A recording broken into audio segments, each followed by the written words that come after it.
اے دل ناعاقبت اندیش ضبط شوق کر، اے دل ناعاقبت اندیش ضبط شوق کر، کون لا سکتا ہے تاب جلوہ دیدار دوست۔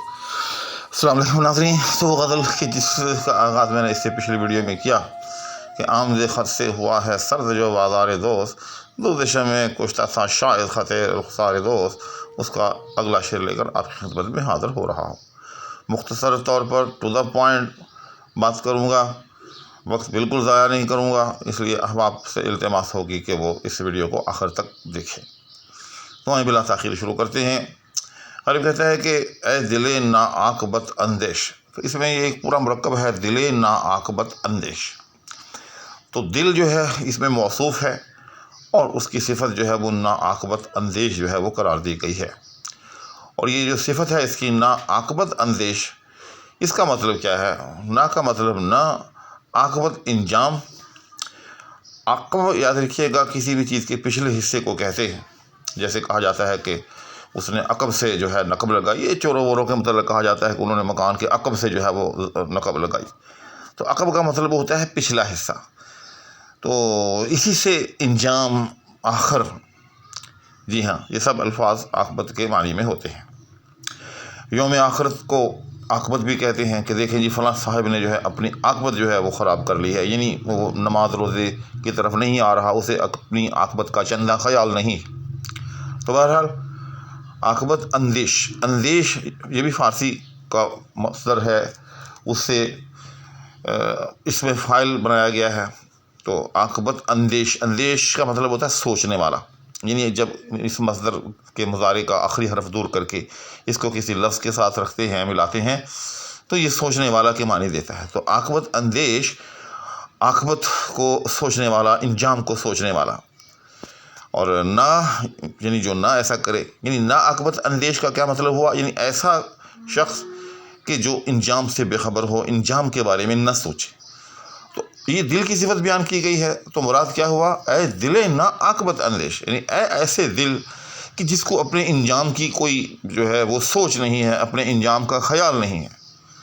تو اس طرح سے مخاطب کر کے غالب کہتا ہے کہ ضبط شوق کر، کہ اپنے شوق کو قابو کر، اپنے آپ پر جو ہے وہ ضبط کر۔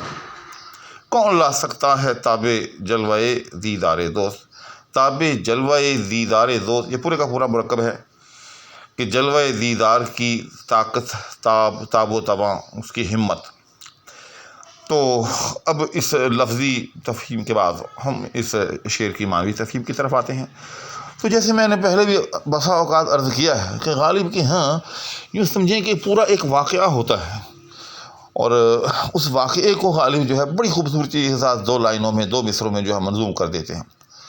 ہوا یوں کہ مرزا غالب کا جو دل ہے وہ وصل کے لیے بے تاب ہو رہا ہے، وہ دیدار کے لیے بے تاب ہو رہا ہے، غالب کو مجبور کر رہا ہے کہ اے غالب اٹھ چل، مجھے روئے جانا کا، مجھے جلوہ دیدار دوست جو ہے وہ کرا کے لا، مجھے دیدار دوست جو ہے ہر صورت میں مہیا کر۔ تو غالب نے دیکھا کہ دل جو ہے وہ کسی طور پر بھی سمجھ نہیں رہا، اپنی اس خواہش سے پیچھے ہٹنے کا نام نہیں لے رہا۔ تو اس پر پھر غالب نے جو ہے اپنے دل کو مخاطب کرتے ہوئے کہا کہ اے دل ناعاقبت اندیش، کہ اے ایسے دل کہ جس کو انجام کی خبر نہیں ہے، جو اپنے انجام کے بارے میں سوچتا ہی نہیں ہے، بس صرف اور صرف اپنی خواہشات کا پرستار ہے اور انجام سے بے خبر رہتا ہے۔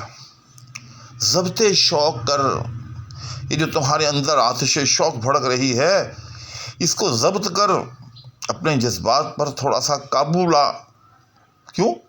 کون لا سکتا ہے تاب جلوہ دیدار دوست، کہ کس میں یہ ہمت ہے کہ وہ دوست کے دیدار کے جلوے کی طاقت جو ہے اپنے اندر رکھتا ہو۔ کیا مطلب؟ کہ اے دل ناعاقبت اندیش، روئے جانا کا جلوہ جب تجھ پر پڑے گا تو تو بھسم ہو جائے گا، راکھ ہو جائے گا، اس لیے تیری عافیت اسی میں ہے کہ اپنی اس خواہش سے دست بردار ہو جا۔ تو ناظرین، حسب وعدہ میں نے آپ کے سامنے اس شعر کی ٹو دا پوائنٹ تشریح بیان کرنے کی کوشش کی ہے۔ امید ہے کہ میری اس مختصر سی گفتگو میں شعر کے حوالے سے کوئی ایسا پہلو بھی نہیں رہا ہوگا کہ جو قابل بحث ہو، قابل توجہ ہو، اور میں نے اس پر بات نہ کی ہو۔ ایک چیز اضافی البتہ اور آپ کی توجہ اس طرف کروا دیتا ہوں۔ پہلے مصرعے میں تنافر صوت کا جو ہے ایک تھوڑا سا شبہ گزرتا ہے، جیسے شوق کر، کیونکہ تنافر صوت یہی ہوتا ہے کہ دو حرف آپس میں اس طرح سے اکٹھے آ جائیں کہ ان پر گویا کہ ایک گنا شد کا گمان گزر رہا ہو۔ اب دیکھیں نا، شوق کر، اگر آپ شوق کر اس طرح سے ملا کر پڑھیں تو اس کو تھوڑا سا پڑھنا جو ہے وہ مشکل سا محسوس ہوتا ہے، اگرچہ وہ احباب جو الفاظ کو، حروف کو ان کے صحیح مخارج کے ساتھ ادا کرنا جانتے ہوں تو ان کے لیے تو شاید یہ بالکل مشکل ہی نہیں، بلکہ ان کے لیے تو یہاں تنافر صوت کا وجود ہی نہیں، کیونکہ شوق، یہ جو پہلا قاف ہے، یہ دو نقطہ والا جو قاف ہے، اگلا قاف جو ہے وہ قاف کشش والا قاف ہے، تو دونوں کا مخرج جو ہے وہ الگ الگ ہے۔ تو جب دونوں کا مخرج الگ الگ ہے تو اس میں پھر تنافر کا امکان بھی ایک طرح سے نہیں ہو سکتا، لیکن عام طور پر جو ہے اس کا فرق کم ہی کیا جاتا ہے، تو اس لیے جب ہم فرق کم کریں گے تو پھر شوق کر، تو یعنی پھر تھوڑا سا یوں سمجھیں کہ تنافر کا احساس ہوگا۔ بہرحال یہ ایک اضافی چیز تھی اس شعر کے حوالے سے۔ تو ناظرین، اسی کے ساتھ دعاؤں کی درخواست کے ہمراہ اب آپ سے اجازت چاہوں گا۔ اللہ حافظ۔